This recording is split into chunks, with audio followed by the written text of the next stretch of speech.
What's up everyone? Welcome back to the channel. तो अब हम डिस्कस करने वाले हैं हमारा एक और चैप्टर नंबर 6 जो कि है test and measurement in sports. तो यार स्पोर्ट्स में बहुत सारे टेस्ट होते हैं, बहुत सारे मेजरमेंट्स होते हैं। क्रिकेटर्स को देखो, यो टेस्ट, वाह क्या बात है। और भी बहुत सारे टेस्ट होते हैं। आर्मी में जाने के लिए बहुत सारे हमें फिजिकल टेस्ट पास करने पड़ते हैं। तो बेसिकली किसी भी पर्सन की स्ट्रेंथ, एंड्योरेंस यानी स्टैमिना, उसकी स्पीड, वो कितनी जल्दी मूव करता है, एजिलिटी, कितनी जल्दी वो डायरेक्शन चेंज करता है, ये सब देखने के लिए बहुत सारे टेस्ट बनाए गए हैं। तो कौन कौन से टेस्ट हैं जो फिजिकल एजुकेशन में आपको हेल्प करते हैं और उन टेस्ट की क्या क्या इंपॉर्टेंस है, वो सब हम आज सीखने वाले हैं। सीरीज का हमारा होगा ये 4th चैप्टर। टोटल 5 चैप्टर आपके टर्म 1 में आ रहे हैं। ये 4th चैप्टर है, बस एक चैप्टर बचेगा, इसके बाद हमारा सिलेबस हो जाएगा खत्म। आइए शुरू करते हैं।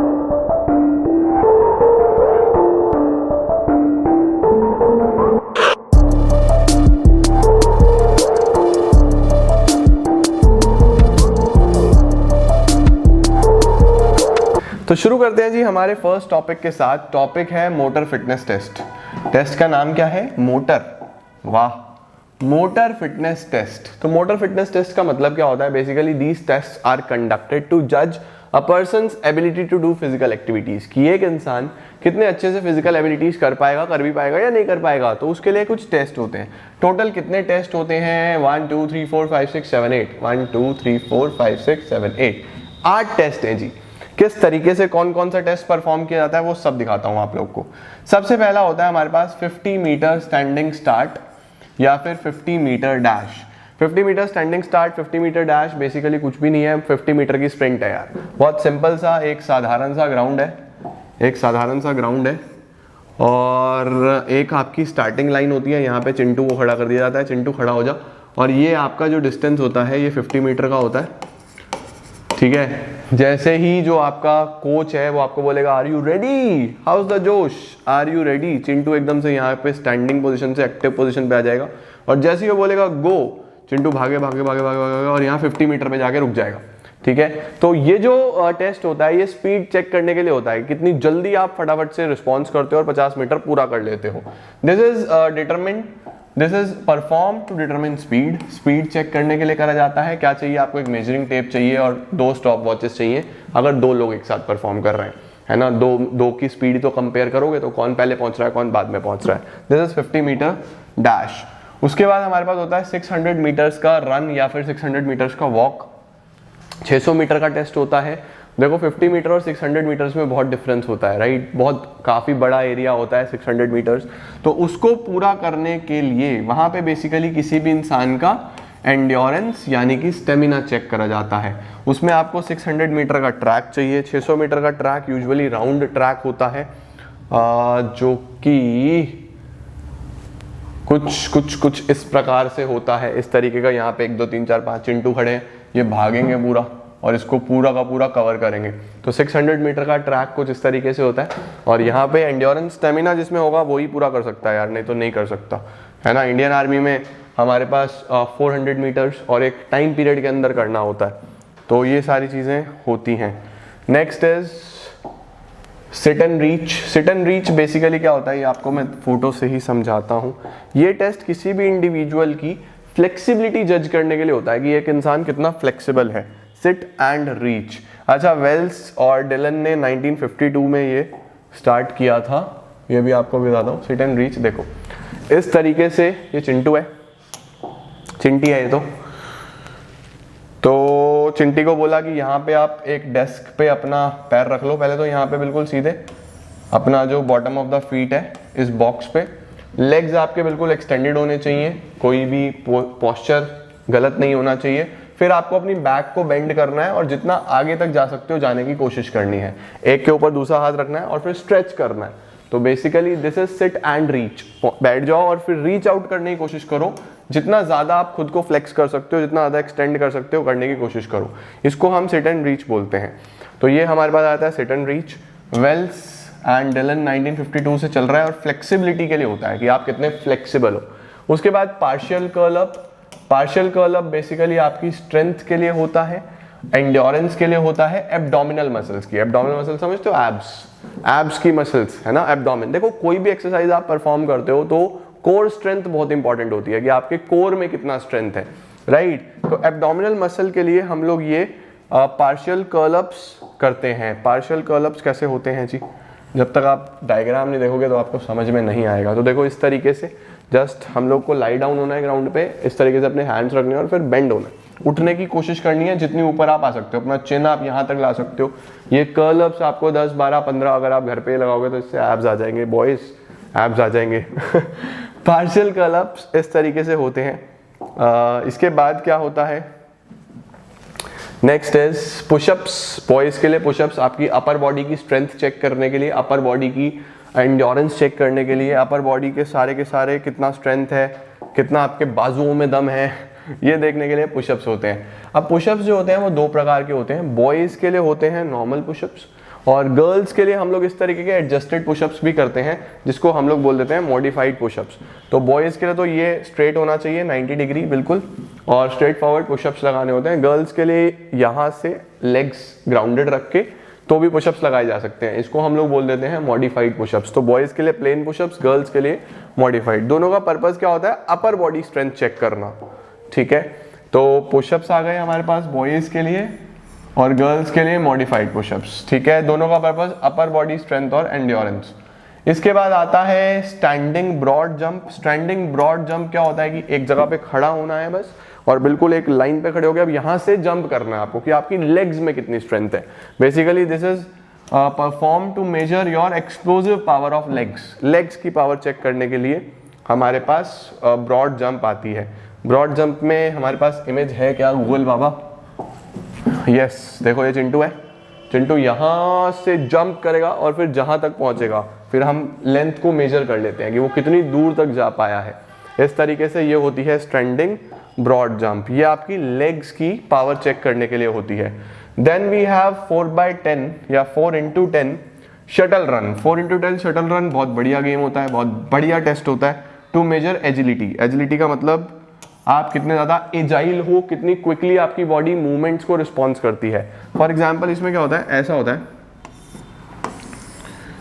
इस तरीके से, यहाँ पे क्या कर दिया जाता है, 2 बॉक्सेस रख दिए जाते हैं, ठीक है। 2 बॉक्स रखे जाते हैं, और ये जो चिंटू है, ये चिंटू यहाँ से भागेगा, यहाँ से भागेगा भागेगा भागेगा भागेगा भागेगा, फटाफट से ये बॉक्स उठाएगा और फिर इधर लेके आ जाएगा। ये इसका एक राउंड पूरा हो जाएगा। ये एक बॉक्स को यहाँ रखेगा।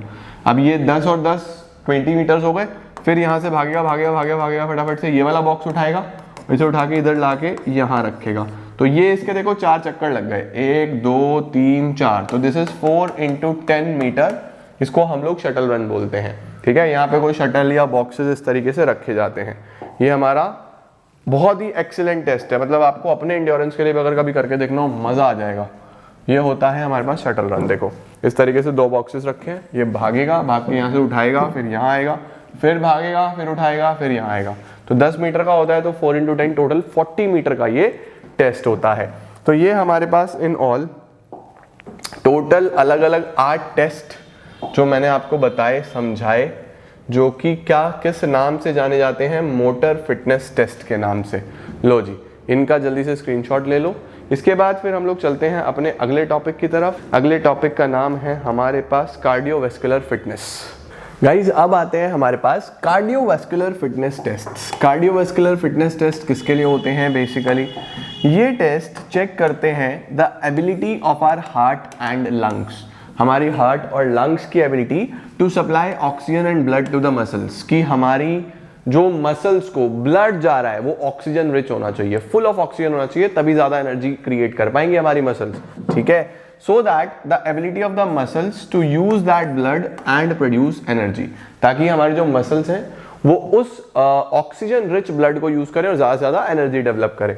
इसमें 2 तरीके के टेस्ट हैं जो बताए गए हैं, एक तो हार्वर्ड स्टेप टेस्ट और एक रॉकफोर्ट 1 माइल टेस्ट, ठीक है। सबसे पहले हम लोग बात करते हैं हार्वर्ड स्टेप टेस्ट की। हार्वर्ड स्टेप टेस्ट को ही एरोबिक फिटनेस टेस्ट भी बोला जाता है। 1943 से ये चल रहा है, 1943 में डेवलप हुआ था, ठीक है, याद रखना। अच्छा, इसमें आपको क्या क्या चीजें चाहिए? सबसे पहले या तो आपको एक जिम बेंच चाहिए, जिम बेंच, या फिर कोई बॉक्स हो। अगर आप किसी बॉयज की बात करें, मेल की बात करें, तो बॉक्स की 20 इंचेस की हाइट होनी चाहिए, और विमेन की या फीमेल्स की बात करें तो 16 इंचेस की हाइट होनी चाहिए। बहुत सिंपल, एक बॉक्स को रखना है यार, उस बॉक्स के ऊपर चलना उतरना, स्टेप्स चढ़नी है, जैसे सीढ़ियाँ चढ़ते हैं ना, बस पहले आगे फिर पीछे, फिर दूसरे पैर से आगे पीछे, ऊपर नीचे करना है। ठीक है, वेरी सिंपल, और कुछ नहीं है। क्या प्रोसीजर है जी? सबसे पहले तो एक इंडिविजुअल बिल्कुल उस बॉक्स के आगे खड़ा हो जाएगा और उसके बाद फिर वो स्टेप्स चलेगा, पहले ऊपर 1 सेकंड में ऊपर, फिर अगले सेकंड नीचे, फिर ऊपर फिर नीचे, फिर ऊपर फिर नीचे। 60 सेकंड्स में टोटल कितने स्टेप्स आ गए आपके पास? देखो टोटल आपके पास 30 स्टेप्स पर मिनट हो गए। ठीक है, 1 second up 1 second down, right, ऊपर नीचे कितने स्टेप्स हो जाएंगे? 30 स्टेप्स हो जाएंगे। करेक्ट हो गया, तो 30 स्टेप्स हो गए हमारे पास। भाई ऊपर नीचे में एक स्टेप काउंट हो गया ना, तो 2 सेकंड में एक हो रहा है, तो 60 सेकंड्स में 30 स्टेप्स हो जाएंगे। अच्छा, कितने मिनट तक करना है? 5 मिनट तक करना है। तो देखो 30 स्टेप्स पर मिनट आ रहा है, तो 5 मिनट में कितने हो गए? 5 इंटू 30 150 स्टेप्स हो गए। अब जब आपके ये 5 मिनट पूरे हो जाएंगे, 150 स्टेप्स पूरे हो जाएंगे, तो फिर आपको बस कंप्लीट करना है टेस्ट को और आराम से बैठ जाना है, रिलैक्स करना है। ठीक है, जब रिलैक्स करे हुए 1 से 1.5 मिनट के बीच का टाइम, 1 से 1.5 मिनट के बीच में, तो वहां पे आपकी हार्ट बीट काउंट करी जाएगी। कब?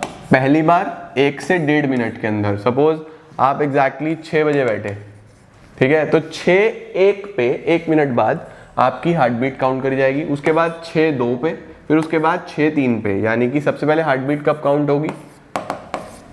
ठीक है, फिर कब काउंट होगी? फिर कब काउंट होगी? यानी 3 बार विद इन 3 मिनट्स 3 टाइम्स आपकी हार्ट बीट काउंट करी जाएगी, जो भी आपकी पल्स रेट आ रही होगी। फिर फिटनेस स्कोर कैसे निकलता है? फिटनेस स्कोर निकालने का सीधा हमारे पास फॉर्मूला है। ये फॉर्मूला याद रखना लॉन्ग टर्म के लिए, ये फॉर्मूला याद रखना शॉर्ट टर्म के लिए। ठीक है, 100 इंटू टेस्ट ड्यूरेशन, जितना भी आपका टेस्ट ड्यूरेशन है, divided by twice into sum of heart beats. ठीक है, 100 इंटू टेस्ट ड्यूरेशन। अच्छा, इसका एक प्रैक्टिकल एग्जांपल लेके देखते हैं। फॉर एग्जांपल मैंने बोला 100 इंटू टेस्ट ड्यूरेशन, सपोज 100, ये तो फिक्स है। टेस्ट ड्यूरेशन हमारा 5 मिनट्स था, तो 5 मिनट्स का मतलब 300 सेकेंड्स हो गया। ठीक है, सेकेंड्स में चाहिए, 300 seconds divide by twice into sum of heart beats in recovery period, sum of heart beats. अब हार्ट बीट तो 3 बार चेक हुआ है, तो तीनों का सम। सपोज पहली बारी में 90 आया, फिर 80 आया, फिर 70 आया, इतने हार्ट बीट्स आई। ठीक है, तो 90 80 70 कितना हो गया? 240। तो मेरे पास ये टोटल स्कोर क्या बनेगा? 30,000 divide by 240 into 2, 480। 30,000 divide by 480, 30,000 divide by 480, 62.5। 62.5। अब अगर मैं बात करूं 62.5, अगर ये है फीमेल, तो 62.5 इनका एवरेज है जी, स्कोर इनका एवरेज है, ठीक ठाक है। अब अगर बॉयज मेल की बात करूं तो 62.5 इसमें आएगा, 55 से 64.9 में, तो दिस इज बिलो एवरेज। ये बस ठीक ही है, स्कोर बहुत बढ़िया स्कोर नहीं है, राइट। तो ये क्राइटेरिया आपको याद रखना है। ठीक है, ये जो स्कोर का क्राइटेरिया है ये आपको याद रखना है इन टेस्ट में।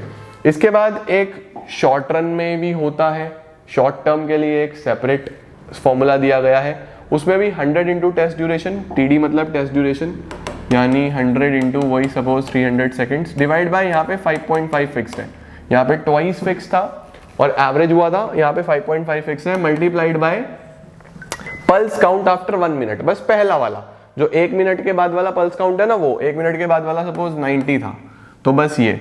ठीक है, तो 100 इंटू 300, तो फिर से वही 30,000 divide by 90 into 5.5, 90 into 5.5 will be 495। तो इस बार 30,000 डिवाइड बाय 495, 60.60 आ जाएगा। इस बार अगर हम चेक करें तो अगर कोई फीमेल होगी तो 60.60 इसी में आएगा, बिलो एवरेज, और बॉयज़ के लिए भी this will be below average, तो ये बिलो एवरेज स्कोर बन जाएगा। तो 2 फॉर्मूलाज दिए गए हैं। अगर आपको कहा जाए लॉन्ग टर्म के लिए कैलकुलेट करना है तो क्या क्या फिक्स्ड है जी? 100 और 2, ऊपर मल्टीप्लाई करना है सेकंड्स कितने टाइम का है वो, और नीचे मल्टीप्लाई करना है आपको हार्ट बीट्स के सम से। यहाँ पे क्या फिक्स्ड है? 100 और 5.5, 100 और 5.5। ऊपर किससे मल्टीप्लाई करना है? वही टाइम पीरियड से इन सेकंड्स, डिवाइड बाय 1 मिनट के बाद वाला पल्स रेट, हार्ट रेट। ठीक हो गया, इस तरीके से हो जाता है। तो ये तो हो गया पहला वाला टेस्ट। दूसरे टेस्ट का क्या नाम है जी? दूसरे टेस्ट का नाम है रॉकपॉट 1 माइल टेस्ट। क्या बात है, रॉकपॉट 1 माइल टेस्ट या फिर रॉकपॉट फिटनेस वॉकिंग टेस्ट। ये फिटनेस वॉकिंग टेस्ट है, चलते फिरते आपका टेस्ट करेगा ये फिटनेस का। इसका फॉर्मूला देखोगे तो होश उड़ जाएंगे, देखा ही होगा आप लोगों ने। To check the development of VO2 max. देखो O2 का मतलब होता है ऑक्सीजन और V का मतलब होता है वॉल्यूम, और मैक्सिमम तो आप लोग जानते ही हो। तो बेसिकली इस टेस्ट का पर्पस होता है ये चेक करना मैक्सिमम वॉल्यूम ऑफ ऑक्सीजन। ठीक है, कितना मैक्सिमम वॉल्यूम ऑफ ऑक्सीजन आप यूज कर रहे हो। 400 मीटर का ट्रैक चाहिए इसके लिए आपको, और 1 माइल भागना है, 1 माइल चलना है। ठीक है, जॉगिंग करो भागो, 1 माइल चलना है, और 1 माइल में 1609 मीटर होते हैं, 1609 मीटर होते हैं। इतना चलने के बाद आके रुको। रुकने के बाद 2 चीजें चेक करनी है। पहली चीज आपको कितना टाइम लगा ये पूरा करने में, और दूसरा आपका हार्ट बीट कितना है। 2 चीजें चेक करनी है, याद रखना, एक तो कितना टाइम लगा और दूसरा हार्ट बीट कितना है, वही कितने 90 80 पर मिनट क्या हार्ट बीट आ रहा है। VO2 मैक्स का जो फॉर्मूला है जी, ये फॉर्मूला है जी। देखो सबसे पहले तो ये नंबर आपको क्या रट के जाओगे, कोशिश कर लेना, अगर हो जाए तो बहुत बढ़िया, नहीं हुआ तो फिर चांसेस तो इसके कम रहते हैं, बट स्टिल अब है तो करना तो पड़ेगा। सबसे पहले तो 132.853 में से माइनस करना है, 3 बार आपको माइनस करना है, याद रखना बस 132.853, इसमें से 3 बार चीजें माइनस करनी है। सबसे पहले क्या माइनस करना है, 0.0769 मल्टीप्लाइड बाय बॉडी वेट, जितना भी आपका बॉडी वेट है पाउंड्स में। बॉडी वेट किस में होना चाहिए, पाउंड्स में, तो 132.853 माइनस बॉडी वेट पाउंड्स में होना चाहिए, मल्टीप्लाइड बाय दिस। पहली चीज माइनस हो गई। दूसरा वैल्यू क्या माइनस करना है, 0.3877 multiplied by your age. Age obviously years में ही चाहिए, एज ईयर्स में चाहिए, प्लस मल्टीप्लाइड बाय एज करके उसमें प्लस कर देना क्या, 6.135 इंटू जेंडर। आपका जो भी जेंडर है, अगर मेल है तो 1 लिख देना यहाँ पे इंटू 1, फीमेल है तो 0 लिख देना। ठीक है, यानी फीमेल के केस में ये चीज होती ही नहीं है।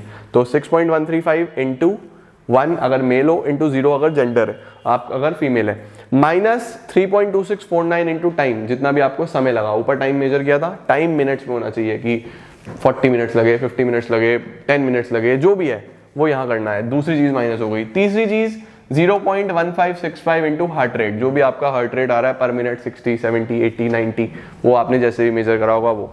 ये 3 चीजें मेजर कर दोगे तो आपके पास VO2 मैक्स का स्कोर आ जाएगा। आपके पास आ जाएगा VO2 मैक्स का स्कोर। तो VO2 मैक्स का स्कोर जो है आपका, वो 2-3 बार ऐसे करोगे तो वो बेटर होता जाना चाहिए आफ्टर एवरी टाइम, हर बार ये बेटर होता जाना चाहिए। तो ये हमारे पास बेसिक 2 टेस्ट हैं। कौन कौन से 2 टेस्ट हैं जी, सबसे पहला हो गया आपके पास हार्वर्ड स्टेप टेस्ट, दूसरा हो गया रॉकपॉट 1 माइल टेस्ट। ये 2 टेस्ट हैं जो आपके लिए जरूरी हैं, क्या चेक करने के लिए, कार्डियोवैस्कुलर फिटनेस। ठीक हो गया जी, ये 2 टेस्ट हो गए, और दोनों का ही प्रोसीजर और फॉर्मूलाज ये पता होना चाहिए आप लोगों को। और मैक्सिमम चांसेस रहते हैं ये शॉर्ट टर्म और लॉन्ग टर्म वाली चीजें आने का। शॉर्ट टर्म लॉन्ग टर्म पता होना चाहिए आपको फॉर्मूलाज, और ये स्कोर पता होना चाहिए बस, कि कौन सा एक्सीलेंट है, कौन सा गुड है, कौन सा एवरेज है, कौन सा बिलो एवरेज है, कौन सा पुअर है। ठीक है, इसके चांसेस बहुत कम रहते हैं, but still part of syllabus है तो करना तो है ही आप लोगों को। ये भी सही है जी। स्क्रीनशॉट बहुत छोटा तो नहीं कर सकता, तो एक काम करो, आधा आधा करके ले लो। पहले आप ये इतना स्क्रीनशॉट ले लो, ठीक है, उसके बाद कोशिश करो पहले इस वाले पार्ट का ले लो, इधर का, ठीक हो गया। इस वाले पार्ट का ले लो, नोट डाउन कर लो तो ज़्यादा बेटर है, और देन ये टेबल का ले लो, बस।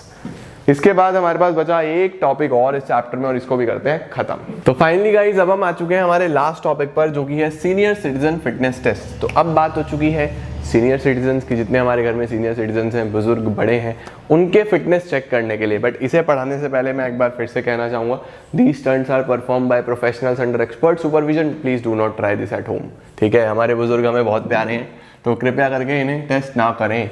रिकली एंड जोन्स के द्वारा 2001 में ये टेस्ट बनाए गए थे, और इसी को हम लोग फुलरटन फंक्शनल टेस्ट भी बोलते हैं। तो सीनियर सिटीजन्स की स्ट्रेंथ, एजिलिटी, एंड्योरेंस, ये सब चेक करने के लिए ये 6 टेस्ट बनाए गए हैं। वैसे हमने करना क्या है उनका टेस्ट करके, एजिलिटी, स्ट्रेंथ, एंड्योरेंस, वो हमारे घर में है, खुश हैं, उतना ही बहुत है ना।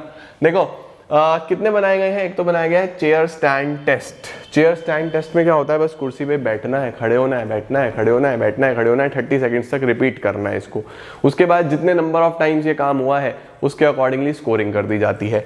उसके बाद arm curl test. Arm curl test में एक चेयर पे बैठना है, हाथ में एक डंबल लेना है या कोई भी वेट लेना है, उसको ऐसे कर्ल करना है। 1 बार हो गया, 2 बार हो गया, 3 बार हो गया, जितने बार ये 30 सेकंड्स में होता है उसका स्कोरिंग कर लिया जाता है। उसके बाद हमारे पास होता है chair sit and reach test. Chair sit and reach में क्या होता है, अभी इसका डायग्राम दिखाता हूँ फिर समझाता हूँ। बैक स्क्रैच टेस्ट में क्या होता है, बैक स्क्रैच में होता है कि आपको एक हाथ यहाँ से लेके जाना है और एक हाथ यहाँ से लेके आना है और इन्हें हाथों को मिलाना है, जोड़ना है, ठीक है। जब आप इन दोनों को जोड़ते हो, देखो हम लोग आसानी से कर पा रहे हैं क्योंकि हम लोग फ्लेक्सिबल इनफ हैं, ठीक है। मतलब मैंने भी इतने कपड़े पहने हुए, मैं तब भी बहुत आसानी से कर पा रहा हूँ, बट सीनियर सिटीजन में इतनी फ्लेक्सिबिलिटी नहीं होती। तो बेसिकली शोल्डर फ्लेक्सिबिलिटी के लिए ये होता है।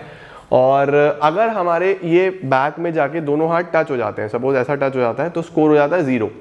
अगर जितना भी डिफरेंस आ रहा है, ये जितना भी डिफरेंस आ रहा है, इसके बीच का डिस्टेंस जो है इसको नेगेटिव में मेजर करना, ठीक है। और अगर ये ओवरलैप कर जाता है, ये इतना आगे निकल जाता हूं मैं, तो ये पॉजिटिव में मेजर करना है। तो अकॉर्डिंगली फिर मेजर्स बनाए गए हैं। उसके बाद 8 foot up and go test. 8 foot up and go का मतलब होता है बस उठना है, 8 फुट का चक्कर लगा के आना है। कितने समय में हो रहा है, स्पीड चेक करने के लिए, कोऑर्डिनेशन चेक करने के लिए ये टेस्ट करा जाता है।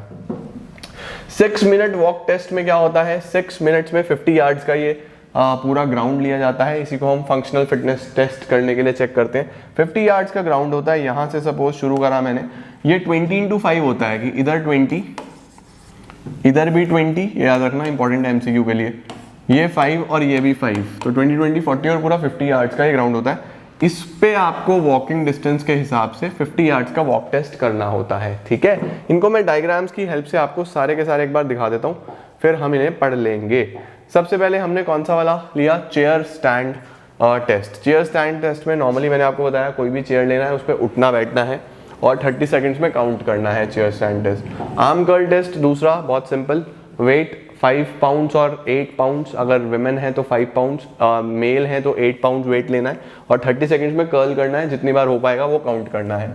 उसके बाद चेयर सिट एंड रीच, देखो ये है डायग्राम के थ्रू, बेसिकली ऐसे बैठ जाना है, लेग अपना बिल्कुल स्ट्रेट कर देना है। स्ट्रेट करने के बाद एंगल इस तरीके से बनना चाहिए, फिर आपको अपना आर्म कोशिश करनी है कि आप यहां से रीच आउट कर पाओ इस तरफ, बिल्कुल अपने बिल्कुल फुट को टच करना है आगे से। तो ये देखो अब यहाँ पे इस डायग्राम में क्या हो रहा है, यहाँ पे डिस्टेंस आ रहा है, इस डिस्टेंस को मेजर करना है कि ये कितना है। सपोज ये टच हो जाता तो हम 0 ले लेते, अगर ये टच करके हाथ आगे निकल जाता तो कितना डिस्टेंस आगे निकला उसको हम पॉजिटिव में मेजर करते।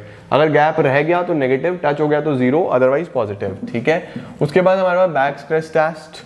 बैक स्क्रैच टेस्ट में आपको ऑलरेडी दिखा चुका हूं इस तरीके से, राइट। ये आ जाता है हमारे पास बैक स्क्रैच टेस्ट। इसके बाद 8 foot up and go, just chair से उठना है और ये 8 फुट का एक चक्कर लगा के आना है। 8 फुट पास में ही होता है यार, कोई बहुत ज्यादा डिस्टेंस नहीं है। इसके बाद लास्ट आता है हमारे पास 6 मिनट्स वॉक टेस्ट। ये मैंने आपको बताया 50 यार्ड्स का होता है, 20, 5, 20 एंड 5। इस तरीके से ये टोटल 6 टेस्ट हैं जो सीनियर सिटीजन्स के लिए बनाए गए हैं। इनका थोड़ा थोड़ा एक्सप्लेनेशन देख लो और आपके सारे क्वेश्चंस बन जाएंगे। क्या है जी हमारे पास एक्सप्लेनेशन। सबसे पहले अगर मैं बात करता हूँ सबसे पहले टेस्ट की, वो है हमारे पास chair stand test. Lower body strength के लिए होता है ये। और आपको क्या क्या चाहिए, चेयर चाहिए, उसकी सिटिंग कम से कम 44 सेंटीमीटर होना चाहिए। यहाँ पे जितने भी टेस्ट में चेयर यूज होगा 44 सेंटीमीटर्स को आपको वहाँ पे हाइट चाहिए, ठीक है। अच्छा, काउंट करो स्कोर आफ्टर 30 सेकंड्स। बहुत सिंपली मैंने आपको बता ही दिया, चेयर से उठना बैठना है, 30 सेकंड्स के बाद स्कोर काउंट करना है। आर्म कर्ल में भी अपर बॉडी स्ट्रेंथ के लिए होता है ये 5 पाउंड अगर विमेन है, 8 पाउंड्स अगर मेल है पाउंड, ठीक है। काउंट करो आफ्टर 30 सेकंड्स कितना स्कोर बना। उसके बाद चेयर सिट एंड रीच मैंने आपको बता दिया, एक लेग स्ट्रेट करके यहाँ से फ्लेक्सिबिलिटी चेक करनी है, राइट। तो ये लोअर बॉडी फ्लेक्सिबिलिटी के लिए होता है और अगर टच कर जाता है तो 0, टच नहीं करता जो डिस्टेंस होता है उसको नेगेटिव में मेजर करना है, ओवरलैप होता है तो पॉजिटिव में मेजर करना है। उसके बाद back scratch test, shoulder flexibility के लिए इस तरीके से हमें जस्ट फ्लेक्सिबिलिटी कैचअप करनी है। 8 foot up and go, coordination agility के लिए कि कितना क्विकली चेयर से उठ के 8 फुट पूरे करके वापस आ रहा है एक ओल्ड पर्सन, सीनियर सिटीजन।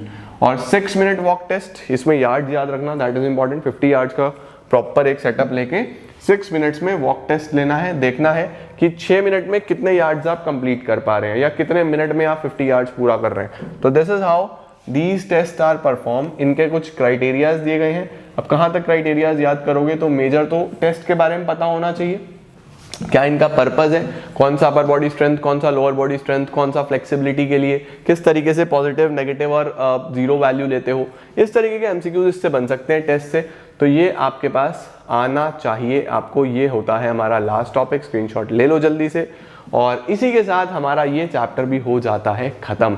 तो आउट ऑफ 5 4 चैप्टर्स हम लोग कर चुके हैं। 5th चैप्टर आपके पास और बचा, उसकी वीडियोस मैंने पहले भी अपलोड करी हुई थी, उसमें एक छोटा सा टॉपिक बचा है, वो और कराना है और हमारा पूरा फिजिकल एजुकेशन का सिलेबस फॉर टर्म 1 हो जाएगा खत्म। होपफुली आपने सीरीज एंजॉय करी होगी, पूरा सिलेबस साथ साथ करा होगा। अपने सभी फ्रेंड्स तक शेयर कर देना, अभी भी एग्जाम पास में ही है तो वो लोग भी इसका मैक्सिमम एडवांटेज ले सकते हैं। Thank you so much everyone, I am gonna see you all super soon. Thank you.